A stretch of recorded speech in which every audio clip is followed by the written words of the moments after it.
അധ്യാപകരെ, സ്നേഹിക്കുന്ന കൂട്ടുകാരെ, ഇന്ന് ഓഗസ്റ്റ് 15 രാജ്യം 80ാം സ്വാതന്ത്ര്യ ദിനം ആഘോഷിക്കുവാൻ ഒരുങ്ങുകയാണ്. ആദ്യം തന്നെ എല്ലാവർക്കും എന്റെ സ്വാതന്ത്ര്യ ദിനാശംസകൾ നേരുന്നു. ഈ അവസരത്തിൽ രാജ്യത്തിനു വേണ്ടി ജീവനും ജീവിതവും കൊടുത്തു പോരാടിയവരെ നമുക്ക് ഓർക്കാം.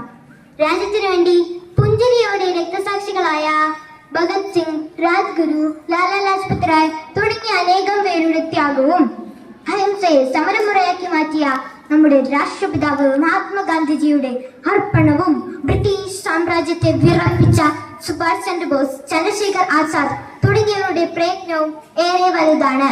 അവരുടെ ധീര പോരാട്ടത്തിന്റെ ഭാഗമായാണ് ഇന്ത്യ ഇന്നൊരു സ്വതന്ത്ര രാജ്യമായി മാറിയത്. സ്വതന്ത്രം എന്ന മഹത്തായ ലക്ഷ്യത്തിനു വേണ്ടി ഇന്ത്യൻ സ്വാതന്ത്ര്യ സമര സേനാനികൾക്ക് അവരുടെ രക്തവും വിയർപ്പും കണ്ണീരും നൽകേണ്ടി വന്നു. ലോകം മുഴുവൻ ഉറങ്ങുന്ന സമയത്ത് ഇന്ത്യ ഒരു പുതുജീവിതത്തിലേക്കും സ്വാതന്ത്ര്യത്തിലേക്കും ഉണരുകയാണ് എന്ന് പറഞ്ഞ് ഇന്ത്യയുടെ പ്രഥമ പ്രധാനമന്ത്രി ഓഗസ്റ്റ് 14 അർദ്ധരാത്രി നടത്തിയ പ്രസംഗം പ്രസിദ്ധമാണ്. ഓഗസ്റ്റ് 15 പണ്ഡിറ്റ് ജവഹർലാൽ നെഹ്റു ചെങ്കോട്ടയിൽ ത്രിവർണ്ണ പതാക ഉയർത്തിയപ്പോൾ രാജ്യം അഭിമാനം കൊണ്ടു.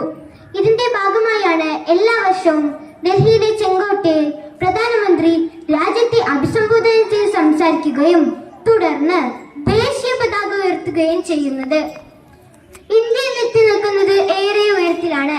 ചന്ദ്രയാൻ, മംഗളയാൻ തുടങ്ങിയ ദൗത്യങ്ങൾ ബഹിരാകാശ സാങ്കേതിക വിദ്യയിൽ ഇന്ത്യയെ ലോകത്തിന്റെ നെറുകയിൽ എത്തിച്ചു. രാഷ്ട്ര നിർമ്മാണത്തിൽ നമുക്ക് ഓരോരുത്തർക്കും പങ്കുണ്ട്. നല്ല ശീലങ്ങൾ വളർത്തിയെടുക്കാനും തെറ്റിനെതിരെ ശബ്ദമുയർത്താനും നമുക്ക് ഓരോരുത്തർക്കും കഴിയണം. നമ്മുടെ ഓരോരുത്തരുടെയും കടമയാണ് നമ്മുടെ രാജ്യത്തെ സ്നേഹിക്കുകയും സംരക്ഷിക്കുകയും ചെയ്യുക എന്നത്. നമ്മുടെ ത്രിവർണ്ണ പതാക എന്നും ഉയരട്ടെ. വന്ദേ മാതരം. ജയ് ഹിന്ദ്.